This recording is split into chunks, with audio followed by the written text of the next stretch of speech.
विक्रम कारखानीस तारिणीला भेटतो आणि जे काय सांगतो त्याने तारिणीला संशय येतो। तर नक्की काय घडलं चला तर बघूया। तर घडतं असं, विक्रम कारखानीस तारिणीला भेटतो आणि तो ऑफिसर आपल्याला अशी माहिती मिळाली आहे काही आठवड्यांपूर्वी डॉक्युमेंटच्या साहाय्याने। आता विक्रम कारखानीस तारिणीला सगळं सांगत असतो आणि म्हणतो तुला इथे पाठवलं कारण तुझा चेहरा कुणीच ओळखत नाही। विक्रमसोबत मिलिटरीचे ड्रेस घातलेले 2 लोक असतात। तारिणी एकीकडे बघते आणि तिला संशय येतो।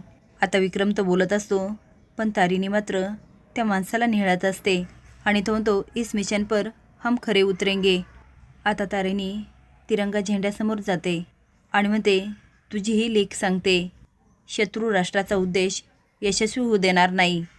मेल्यानंतर सफेद चादर ओढण्यापेक्षा तिरंगात लपटून अभिमानाने आणि स्वाभिमानाने मरेल, तुझ्यासाठी मरेल, भारत माता की जय। पण जेव्हा तारिणी एअरपोर्टवर येते तेव्हा एक माणूस पाठलाग करत असतो। ती आता विमानातून दुसऱ्या ठिकाणी पोहोचते, तिथे पण तोच माणूस काळे कपडे घातलेला आणि टोपी तारिणीचा पाठलाग करत एअरपोर्टच्या बाहेर पडतो। इकडे मात्र कौशिकीची चांगलीच तगमग चालू असते। ती विचार करते ही तारिणी गेली कुठे। दया म्हणतो काही सांगून पण नाही गेली, सांगायला हवं होतं ना। कौशिकी म्हणते दया काका हे तारिणीचं वागणं मला अजिबात आवडलं नाही। दया म्हणतो मलाही पटत नाही आहे, घरातल्या लोकांना काही न सांगता ही मुलगी जाऊ कशी शकते आणि तिचा साधा फोनही लागत नाही। आणि केदार म्हणतो त्याला पण माहिती नाही कुठली मैत्रीण काय मैत्रीण। कौशिकी म्हणते तोही सांगायला तयार नाही। इकडे वेड्या युवराज मात्र खूप खुश असतो आणि म्हणतो गेली गेली एकदाची तारिणी, आता मला नाही वाटत केदारच्या आयुष्यात ती परत येईल।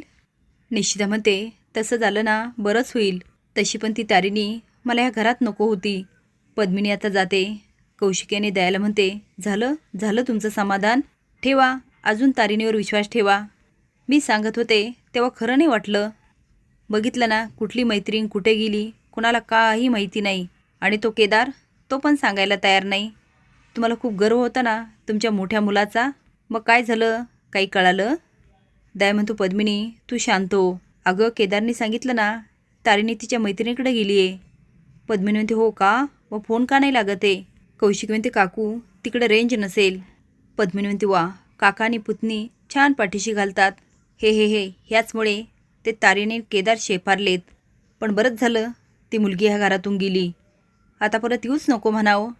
दया म्हणतो पद्मिनी अगं काय बोलतेस, तारिणी ह्या घरची मोठी सून आहे, ती या घरात नाही जाणार तर कुठे जाणार।